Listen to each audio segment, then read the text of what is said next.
मंत्रा face wash, ये कोई cosmetic नहीं, आयुर्वेदिक औषधि है। हरिद्वार में आयोजित गायत्री परिवार के शताब्दी समारोह का समापन केंद्रीय मंत्री शिवराज सिंह चौहान और राज्यपाल गुरदीप सिंह हुए शामिल। आध्यात्मिक ऊर्जा का केंद्र बन रहा है यह आयोजन।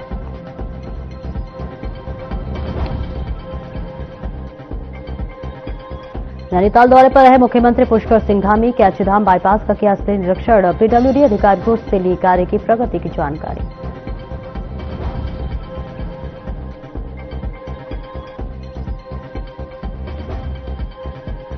चारधाम यात्रा की तैयारियों पर बोले सीएम धामी। कहा, चारधाम यात्रा धार्मिक, सांस्कृतिक और पर्यटन के दृष्टिकोण से है महत्वपूर्ण। यात्रा को और अधिक सुरक्षित बनाने के लिए की जाएंगी बैठकें।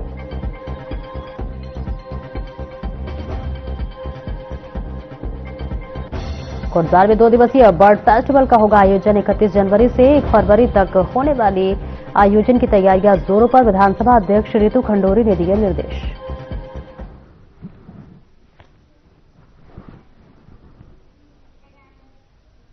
नमस्कार, बहुत बहुत स्वागत है आपका। मैं हूं आपके साथ सपना दीपक मदेशिया। बुलेटिन का आगाज करेंगे। हरिद्वार के बैरागी कैंप स्थित शताब्दी नगर में आयोजित गायत्री परिवार के शताब्दी समारोह का समापन हो गया है। इस ऐतिहासिक अवसर पर केंद्रीय मंत्री शिवराज सिंह चौहान और उत्तराखंड के राज्यपाल गुरमीत सिंह विशेष रूप से मौजूद रहे। देश भर से आए श्रद्धालुओं, अनुयायियों और वीवीआईपी अतिथियों की मौजूदगी में यह आयोजन आध्यात्मिक ऊर्जा का केंद्र बना रहा। मंत्री शिवराज सिंह चौहान ने कहा कि वर्तमान समय में व्यापार को हथियार बनाया जा रहा है।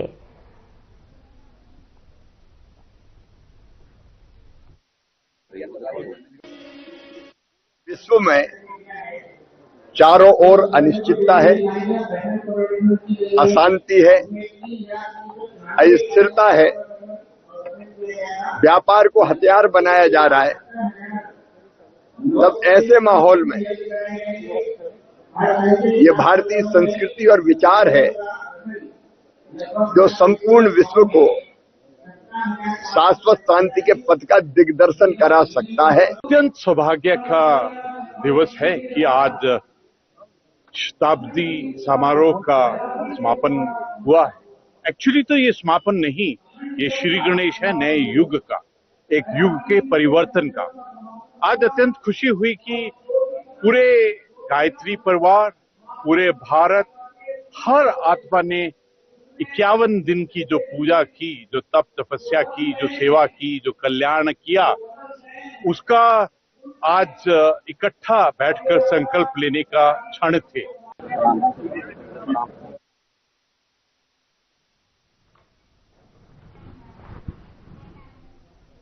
उत्तराखंड में समान नागरिक संहिता को लागू हुए आगामी 27 जनवरी को 1 साल पूरा हो जाएगा। ऐसे में आपको बता दें कि उत्तराखंड देश का पहला राज्य है जिसने यूसीसी लागू किया है। तो वही इस मौके पर राज्य सरकार प्रदेश भर में यूसीसी दिवस मनाने जा रही है, जिस पर जानकारी देते हुए सीएम धामी ने कहा कि महिला सशक्तिकरण, सामाजिक और समानता, इसके साथ ही साथ सभी नागरिकों की सुरक्षा के लिहाज से यूसीसी लागू करना ऐतिहासिक है और दूरगामी प्रभाव वाला कदम साबित हुआ है। आपको बता दें, नैनीताल में मीडिया से बातचीत के दौरान मुख्यमंत्री ने कहा कि साल 2022 के विधानसभा चुनाव के दौरान राज्य सरकार ने यूसीसी लागू करने की घोषणा की थी।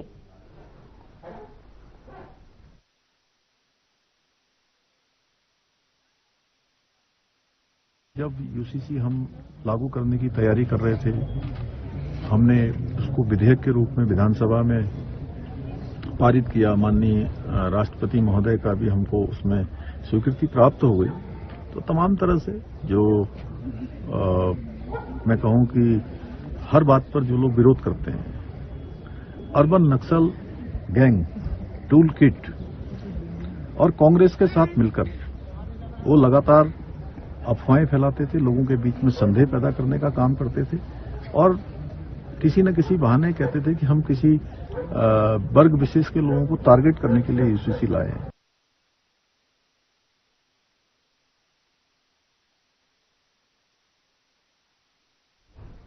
मुख्यमंत्री पुष्कर सिंह धामी अचानक नैनीताल जिले के दौरे पर पहुंचे, जहां पर इस मौके पर आपको बताते चले, मुख्यमंत्री ने नैनीताल जिले की प्रमुख परियोजना में शामिल हुए कैचीधाम बाईपास का स्थलीय निरीक्षण कर पीडब्ल्यूडी अधिकारियों से कार्य की प्रगति की जानकारी ली और साथ ही कैचीधाम के प्रोजेक्ट के निरीक्षण करते हुए मुख्यमंत्री ने कहा कि बाबा नीम करोली के दर्शन के लिए देश विदेश में श्रद्धालु वर्ष भर आते रहते हैं, जिसके तहत श्रद्धालुओं को समुचित व्यवस्था उपलब्ध हो, साथ ही ट्रैफिक जाम की स्थिति उत्पन्न न हो और इसके लिए इस बाईपास का निर्माण प्राथमिकता से किया जा रहा है।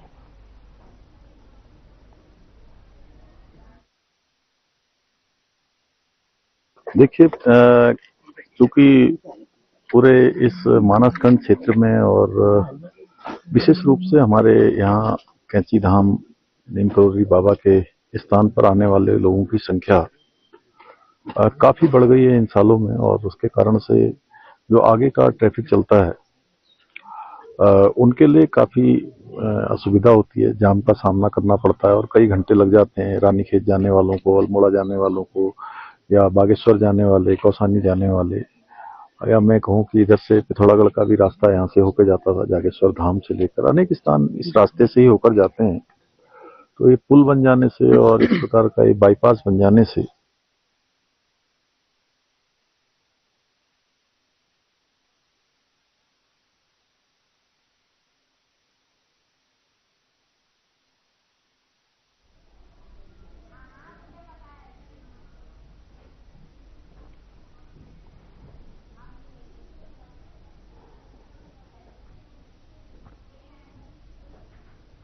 मुख्यमंत्री पुष्कर सिंह धामी ने अपने नैनीताल भ्रमण के दौरान जिले की महत्वपूर्ण परियोजना कैचीधाम बाईपास सड़क मार्ग का आपको बताते चले यहां पर निरीक्षण किया। इसके साथ ही साथ इस दौरान मुख्यमंत्री ने लोक निर्माण विभाग के अधिकारियों से निर्माण कार्यों की प्रगति की जानकारी लेते हुए कहा कि बाबा नीम करोली महाराज के दर्शन के लिए देश विदेश से श्रद्धालु वर्ष भर कैचीधाम पहुंचते हैं। ऐसे में श्रद्धालुओं का बेहतर सुविधा और जाम से राहत देने के उद्देश्य से इस बाईपास का निर्माण प्राथमिकता से किया जा रहा है। साथ ही उन्होंने कहा कि इस मार्ग के बन जाने से कैचीधाम और पहाड़ी जिलों की ओर जाने वाले यात्रियों को जाम से निजात मिलेगी।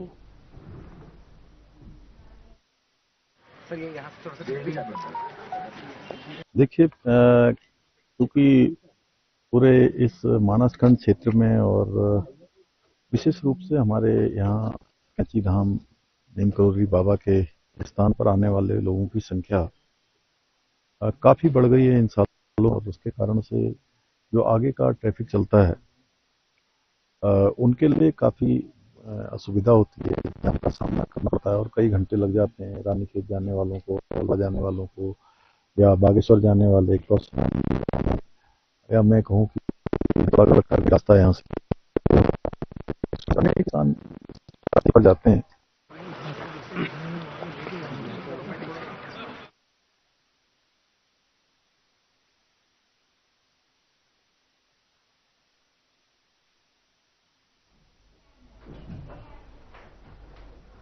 और आगे बढ़ेंगे। आगामी चारधाम यात्रा की तैयारियों से संबंधित प्रश्न पर मुख्यमंत्री धामी ने नैनीताल में कहा कि चारधाम यात्रा धार्मिक, सांस्कृतिक और पर्यटन तीनों दृष्टियों से राज्य की सबसे महत्वपूर्ण यात्रा है। साथ ही उन्होंने कहा कि इस वर्ष की यात्रा को और अधिक सुरक्षित, सुव्यवस्थित और श्रद्धालु अनुकूल बनाने के लिए हर वर्ष की तरह सभी हितधारकों के साथ विस्तृत बैठकें की जाएंगी।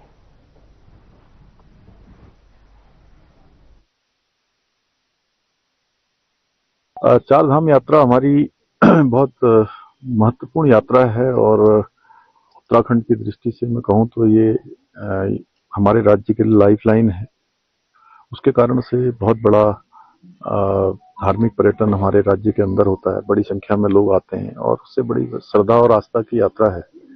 पूरे देश और दुनिया के सनातनी उसमें भाग लेते हैं। तो हमारा प्रयास रहता है कि जैसे ही यात्रा का मतलब जो जिस वर्ष की यात्रा पूरी हो और पूरी होते ही अगली यात्रा की हम तैयारी करें। कल बसंत पंचमी के दिन अगली डेट भी जो है बद्रीनाथ धाम खुलने की, उनके कपाट खुलने की तिथि तय हो गई है। तो तैयारियां हमारी पहले से चल रही है। हमारा प्रयास होगा सभी स्टेक होल्डरों को लेकर, हमारे जो तीर्थ पुरोहित हैं, हमारे पंडा समाज के लोग हैं, रावल हैं, अन्य धार्मिक संगठन हैं, व्यापारी संगठन हैं, स्टेक होल्डर्स जो यात्रा को संचालित करते हैं, उन सभी के जैसे प्रत्येक वर्ष हम सबके सुझाव लेकर यात्रा की तैयारी करते हैं। और पिछली यात्राओं का जो अनुभव होता है, कहीं पर कोई कमी है तो वो कमी हम ठीक करें और पिछले अनुभव को इस साल के काम में जोड़ते हुए और उसको अच्छा करें।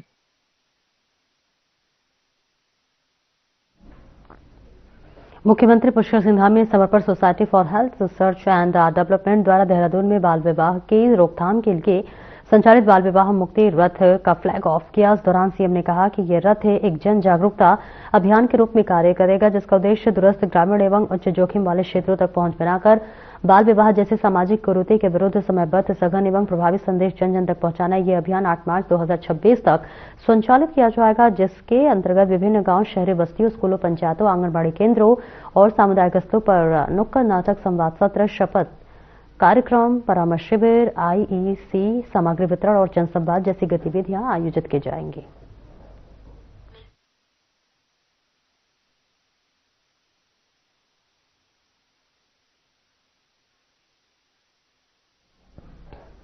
कोटद्वार के सनेह क्षेत्र में आगामी 31 जनवरी और 1 फरवरी को आयोजित होने वाले, आपको बता दें, 2 दिवसीय बर्ड फेस्टिवल की तैयारियां जोरों पर है, जिसके तहत विधानसभा अध्यक्ष ऋतु खंडूरी भूषण ने विभागीय अधिकारियों को निर्देशित करते हुए कहा कि बर्ड फेस्टिवल के दौरान कार्यक्रम स्थल पर बर्ड वॉचिंग से जुड़ी सभी व्यवस्थाएं सुनिश्चित करने के साथ ही बर्ड प्रदर्शनी के स्टॉल लगाने, पक्षियों की प्रजातियों के उनके संरक्षण और पर्यावरण संतुलन से संबंधित इसमें जानकारी दी जाएगी।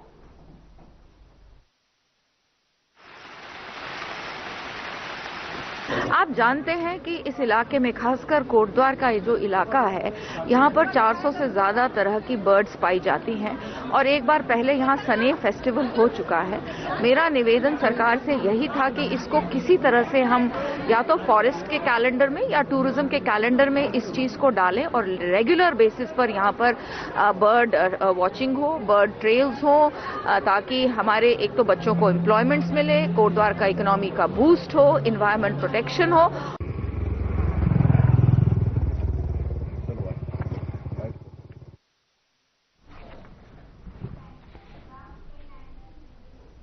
एसएसपी आयुष अग्रवाल के निर्देश पर चलाए जा रहे चेकिंग अभियान के दौरान मोनिकरेती थाना पुलिस और एंटी नारकोटिक्स टास्क फोर्स को बड़ी सफलता मिली है। इस दौरान संयुक्त टीम ने नशे के एक तस्कर को गिरफ्तार कर उसके कब्जे से करीब 1.5 लाख रुपए कीमत की 843 ग्राम चरस, एक मोबाइल फोन और 4,000 रुपए नगद बरामद की। भारी बारिश और बर्फबारी के बीच को इस कार्रवाई में संदिग्ध को बस से उतारकर भागते समय पकड़ लिया गया। गिरफ्तार आरोपियों की पहचान साधु उर्फ सुनील निवासी पानीपत हरियाणा के रूप में हुई है।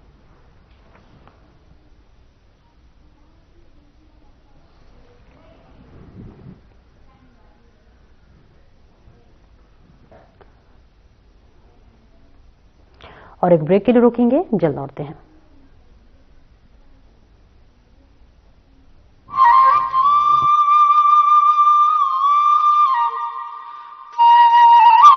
देवभूमि उत्तराखंड। आज यही देवभूमि प्रधानमंत्री नरेंद्र मोदी की प्रेरणा और मुख्यमंत्री पुष्कर सिंह धामी के कुशल नेतृत्व में ऊर्जा भूमि बनने की ओर तेजी से अग्रसर है। उत्तराखंड की जल विद्युत परियोजनाएं राज्य को ऊर्जा के क्षेत्र में आत्मनिर्भर बनाने का संकल्प पूरा करने में निरंतर योगदान दे रही हैं।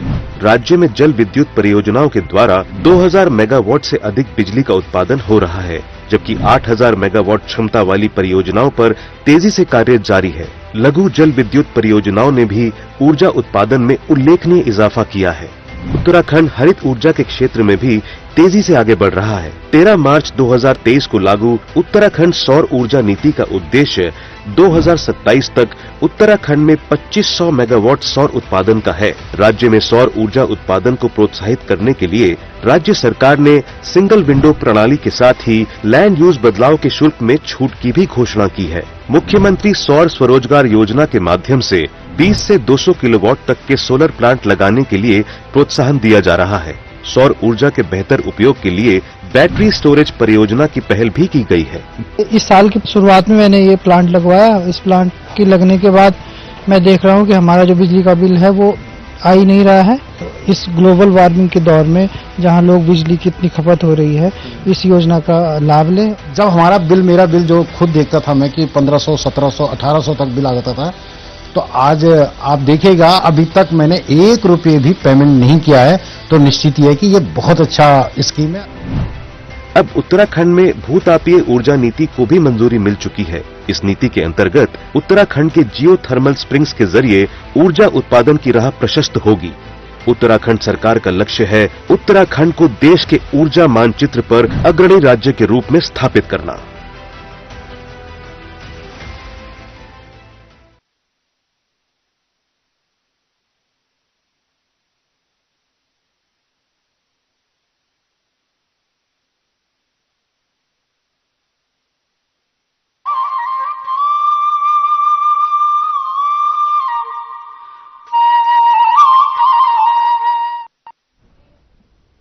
ब्रेक के बाद एक बार फिर से स्वागत है आपका। खबरों में आगे बढ़ेंगे। राज्य सरकार द्वारा लागू यूनिफॉर्म सिविल कोड के प्रभावी क्रियान्वयन की दिशा में देहरादून जनपद ने उल्लेखनीय उपलब्धि हासिल की है। जनपद के सभी विभागीय कर्मचारियों का यूसीसी पोर्टल पर 100% नामांकन सफलतापूर्वक पूर्ण कर लिया गया है। मुख्यमंत्री पुष्कर सिंह धामी के निर्देशों के अनुपालन में जिला प्रशासन द्वारा सख्त निगरानी और प्रभावी कार्य योजना के तहत इस लक्ष्य निर्धारित समयावधि को पूरा कर लिया गया है। जनपद देहरादून में ट्रेजरी के अनुसार 26,000 से भी ज्यादा लोग कार्यरत हैं और ऐसे में सभी पात्र कर्मचारियों ने यूसीसी के अंतर्गत अपना नामांकन पूर्ण कर लिया। अब तक यूसीसी पोर्टल के जरिए 60,000 से अधिक विवाह पंजीकरण सफलतापूर्वक कराए गए हैं।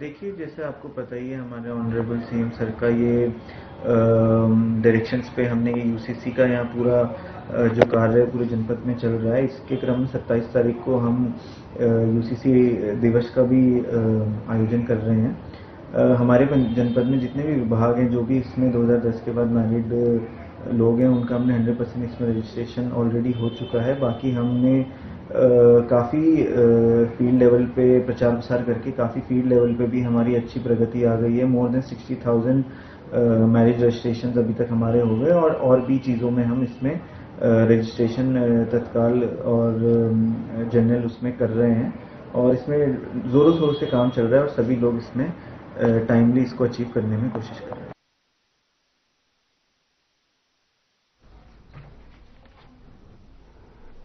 उत्तराखंड सहित हल्द्वानी में मौसम में अचानक आए बदलाव के बाद ठंड का प्रकोप बढ़ गया है। खासतौर पर सुबह शाम और देर रात ठंड ने आम जनजीवन को प्रभावित करना शुरू कर दिया है। ऐसे में ठंड से राहत देने के लिए हल्द्वानी विधायक सुमित हृदयेश ने एक सराहनीय पहल की। बता दें कि विधायक सुमित हृदयेश ने हल्द्वानी विधानसभा क्षेत्र के अलग अलग इलाकों में स्थानीय लोगों और राहगीरों की सुविधा के लिए अलाव की व्यवस्था सुनिश्चित की है।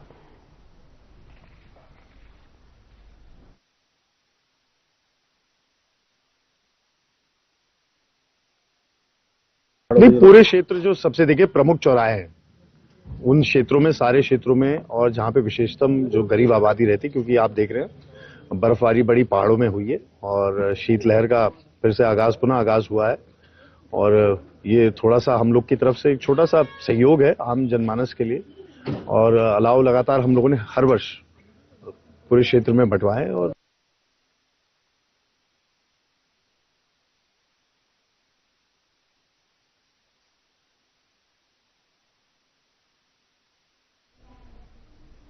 गदरपुर विधानसभा क्षेत्र के चक्की मोड़ पर कांग्रेस कार्यकर्ताओं ने संत समाज के अपमान के विरोध में मौन व्रत रखा है।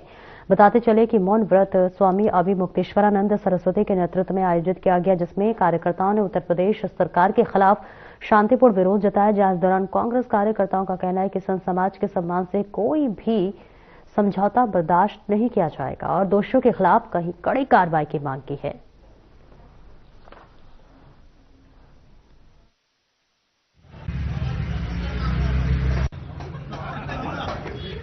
में एक है या दो है मुझे नहीं पता है, मगर हमें इतना हम बचपन से, जब जन्म के बाद से ही जानते हैं कि हमारे देश में जो हमारा हिंदू धर्म चलता है, आदि सनातन धर्म चल रहा है, उसमें 4 आदि शंकराचार्य, जो आदि शंकराचार्य जी ने स्थापित किया 4 मठ, उस 4 शंकराचार्य हैं। बाकी उसके बाद जितने भी शंकराचार्य हैं, एक आपके बद्रीनाथ जी में के शंकराचार्य महोदय, एक हमारे द्वारकाधीश के शंकराचार्य महोदय, एक रामेश्वरम में के आदि शंकराचार्य महोदय और पुरी के जो शंकराचार्य, ये 4 ही शंकराचार्य है। घटना है जो हमारे जगत गुरु शंकराचार्य जो स्वामी अभिमुक्तेश्वर उनके साथ जो गलत हुआ है, स्नान ना करने देना, ये बहुत ही गलत है। और उसके साथ साथ उनके साथ जितने साधु संत थे, उनको बाल पकड़ के खींचा गया, उनको मारा गया, उनको पीटा गया और अपने आप को बीजेपी सरकार सनातनी कहते हैं। सनातनी पे कांग्रेस को सनातनी नहीं कहते हैं और कहते हैं हम सनातनी हैं। जब आप मोदी जी से भी मैं कहना चाहूंगी, आप शंकराचार्य जी के अडानी के घर जाके पैर छुए और जगत गुरु कहा आपने, और आपके मुख्यमंत्री जो है योगी जी, अपने वहाँ शासन प्रशासन द्वारा उनको मार रहे हैं, और जितने हमारे साधु संत को बाल पकड़ के खींच के उनको जो है पीटा जा रहा है, और माघ जो स्नान है उसमें स्नान नहीं करने दिया जाना, ये बहुत गलत है। और अपने ये ढोंग जो करते हैं ना, सनातनी है, ये सनातनी जो है कांग्रेस भी है। के चरणों में प्रणाम करता हूँ। माघ में जो आपने देखा, पूरा भारत देख रहा है, सत्ता के नशे में चूर भाजपा हमारे गुरु शंकराचार्य जी का जैसे अपमान किया है, ये केवल सत्ता के नशे में चूर है, क्योंकि जो हमारे गुरुओं के आशीर्वाद से सनातनी पूरे विश्व शांति के लिए उन लोग अपना जीवन धरती पे काटे हैं, केवल हमारे विश्व शांति के लिए। आज भाजपा सनातनी कहते हैं, हिंदू राष्ट्र घोषणा करो कहते हैं।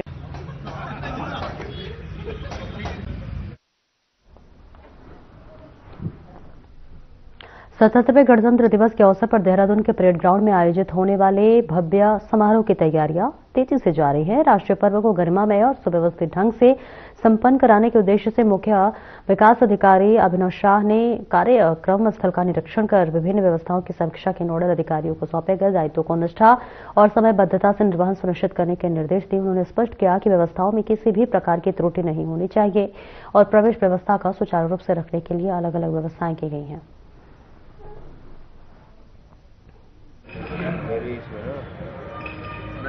देखिए, जैसे आपको पता ही है कि आगामी 77th हम गणतंत्र दिवस का सेलिब्रेशन कर रहे हैं 26 जनवरी को। तो उसी क्रम में त्रुटि रहित इसको सेलिब्रेट करने के लिए हमने एक प्रॉपर अपने सभी अधिकारियों की यहाँ पे ड्यूटी भी लगाई है। तो उसी का हम निरीक्षण कर रहे हैं, उनको ब्रीफ भी कराया कि कैसे कैसे सारी चीज़ें रहेंगी, और हम ये इंश्योर करेंगे कि ये हमारा जो इवेंट है एक ग्रैंड सक्सेस रहे। तो इसको हम इस तरह करेंगे। इसमें जो डिफरेंट इवेंट्स है, इसमें हमारे कल्चरल की टीम्स हैं जो इसमें कुछ परफॉर्म करेंगी, हमारी डिफरेंट विभागों की झांकियां हैं जो इसमें पूरा दिखाएंगी, अपना शोकेस करेंगी अपने बेस्ट वर्क्स, और कुछ और भी इसमें चीज़ें होंगी। तो इसको हम पूरा डिटेल में हम स्टडी कर रहे हैं और इसको प्रॉपरली हम एग्जीक्यूट करेंगे।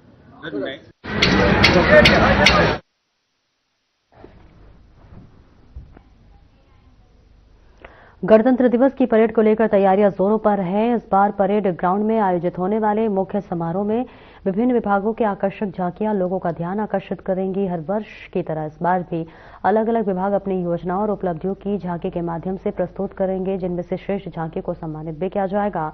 सूचना विभाग के संयुक्त निदेशक के.एस. चौहान ने बताया है कि इस वर्ष उत्तराखंड राज्य के गठन के 25 वर्ष पूरे होने के अवसर पर सूचना विभाग द्वारा विशेष रजत जयंती झांकी का निर्माण किया गया है। करीब 15 दिनों में इसकी तैयारियां चल रही है। इस झांकी में उत्तराखंड की 25 वर्षों की विकास यात्रा को दर्शाया जाएगा। साथ ही राज्य में शीतकालीन पर्यटक को भी झांकी के माध्यम से प्रमुखता से प्रस्तुत किया जाएगा।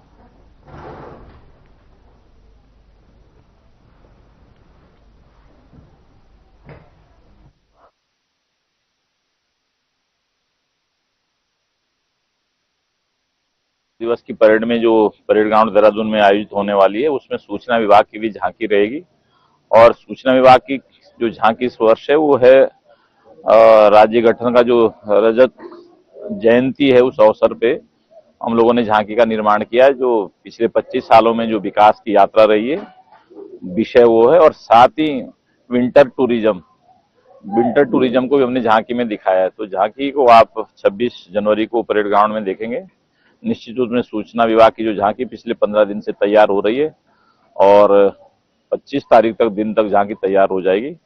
और निश्चित रूप से ये झांकी, जैसे कि पिछले 2 वर्षों में उत्तराखंड सूचना विभाग को प्रथम पुरस्कार प्राप्त हुआ था, 2024 में भी, 2025 में भी, और इस बार भी हम प्रयास करें कि हमारी झांकी, सूचना विभाग की झांकी बहुत ही उत्कृष्ट हो।